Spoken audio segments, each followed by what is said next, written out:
చేయను. ప్రేక్షకులందరికీ శుభాకాంక్షలు. మనం ఏప్రిల్ నెల మాస ఫలితాలు చెప్పుకుంటాము. ఇప్పుడు శుక్లాం భరధరం విష్ణుం శశివర్ణం చతుర్భుజం ప్రసన్నవదనం ధ్యాయేత్ సర్వవిఘ్నోపశాంతయే అగజా ఆనన పద్మార్కం గజానన మహర్నిశం అనేకదంతం భక్తానాం ఏకదంతముపాస్మహే ఏకదంతముపాస్మహే. ఓం శ్రీ మాత్రే నమః.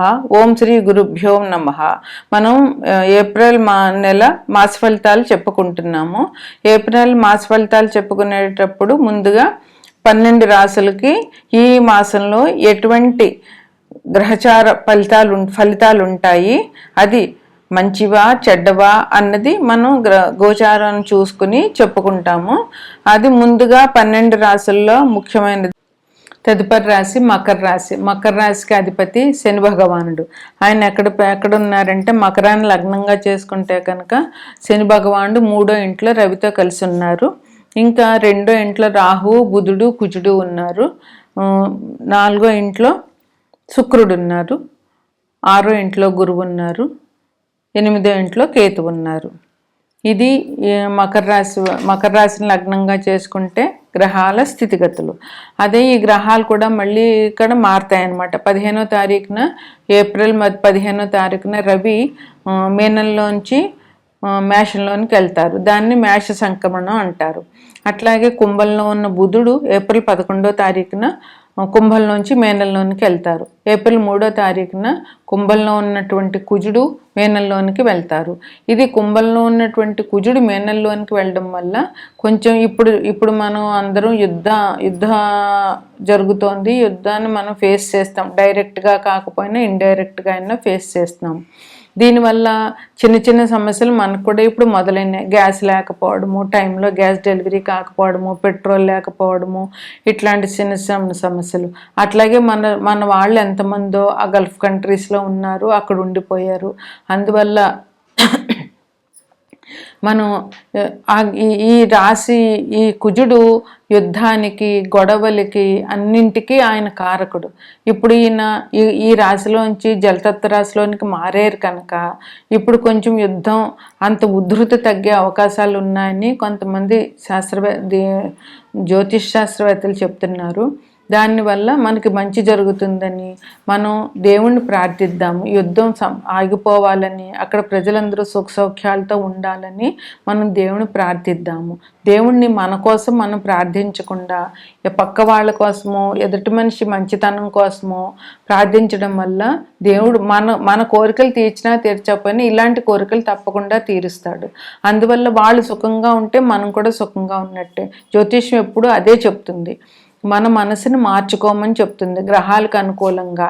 ఇప్పుడు శని భగవానుడు ఉన్నాడు. ఆయన ఆయన బద్ధకానికి, నెమ్మదితనానికి, క్రమశిక్షణకి మారిపోయారు. ఆయన క్రమశిక్షణగా ఉంటే ఆయన ఏలినాటి శని ఉన్నా కూడా మనం భయపడనక్కర్లేదు. ఎందుకంటే మనం ఎంత ధర్మంగా ఉంటే అంత మంచి శని భగవానుడు మనకు చేస్తాడు. అందువల్ల శని భగవానుడు ఏలినాటి శని అని భయపడాల్సిన పని ఏం లేదు. మనం జాగ్రత్తగా మన విధులు మనం ధర్మంగా నిర్వర్తించడం, ధర్మ సంపాదన, తల్లిదండ్రులను పూజించడము, పెద్దవాళ్ళని గౌరవించడము, క్రమశిక్షణతో ఉండడము, నడక చేయడము, పెద్దవాళ్ళని ఆదరించడము, ఇట్లాంటివి చేస్తే శని భగవాన్ నుంచి అసలు మనకి ఇబ్బందులే ఉండవు. అట్లాగా మనం ఏంటంటే అందరం కలిపి ఆ భగవంతుని ప్రార్థిద్దాం. అక్కడ యుద్ధం ఆగిపోవాలని, అక్కడ ప్రజలందరూ కూడా సుఖ సంతోషాలతో ఉండాలని మనం భగవంతుని ప్రార్థిద్దాం. మనందరం ప్రార్థిస్తే తప్పకుండా ఆ కోరిక నెరవేరుతుంది. ఆ భగవంతుడు తీరుస్తాడు. అందరికీ ఆయనే, అల్లా అయినా ఆయనే, మనమైనా ఆయన, మన శివుడైనా ఆయనే. అందుకని మకరంలో ఏమేమి నక్షత్రాలు ఉంటాయంటే ఉత్తరాషాఢ 2, 3, 4 పాదాలు, శ్రవణం 4 పాదాలు, ధనిష్ట 1, 2 పాదాలు ఉంటాయి. ఇక్కడ ఇప్పుడు ఏంటంటే మకర రాశి వాళ్ళకి ఎట్లా ఉంటుందంటే ఈ మాసం చాలా బాగుంది. వాళ్ళ మాటకి ఎదురే లేదు. వాళ్ళు ఏం మాట్లాడినా జరిగిపోతుంది. అంటే వాళ్ళ మాటను అడ్డు చెప్పేవాళ్ళు లేరు, అంటే వాళ్ళు అంత మంచిగా మాట్లాడతారని అర్థం. అక్కడ వాళ్ళు చెడు చెప్పినా జరిగిపోతుందని కాదు అర్థం. అక్కడ వాళ్ళు మంచి చెప్తారు, వాళ్ళ మాట మంచిగా ఉంటుంది కనుక అందరూ వింటారు.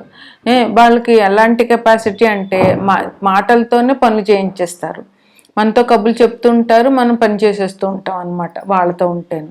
అట్లాగే ఆరోగ్యం కూడా వాళ్ళకి చాలా బాగుంటుంది. వాళ్ళకి, వాళ్ళ కుటుంబ సభ్యులకి, ఈ రాశిలో ఉన్న వాళ్ళందరికీ ఆరోగ్యం ఈ మాసంలో ఎటువంటి ఇబ్బందులు లేవు. కొత్తగా పాతగా ఎప్పటి నుంచో అనారోగ్యం ఉన్న వాళ్ళకి కొంచెం ఉపశమనం కల్పించవచ్చు. కొత్తగా ఎవరు అనారోగ్యం పాలు కారని చెప్పవచ్చు. ఇంక మీకు ఎప్పటి నుంచో రావాల్సినటువంటి బాకీలు ఏమైనా ఉంటే కూడా అవి కూడా ఈ మాసంలో మీకు చేతికి వచ్చేస్తాయి, ఆ డబ్బులు కూడాను.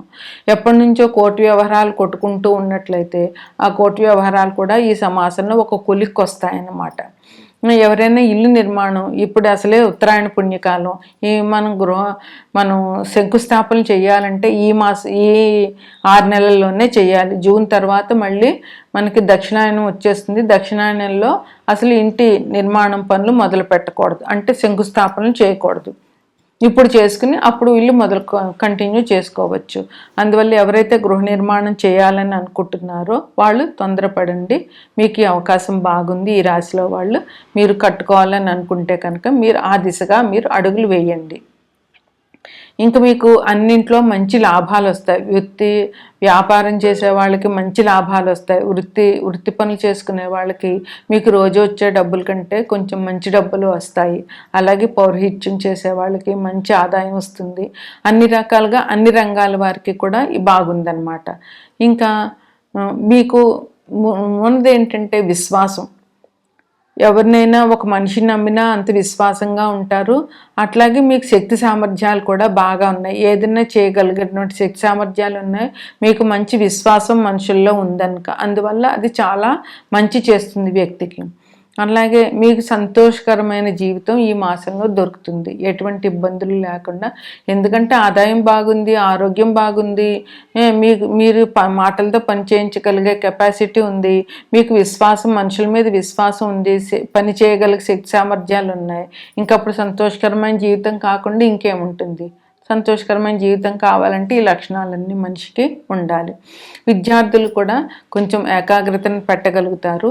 వాళ్ళు ఒకే ఏకాగ్రతతో చదువుతారు కనుక మంచి ఫలితాలు పొందుతారన్నమాట. కుటుంబంలో అందరిది ఒకే మాటగా ఉంటుంది.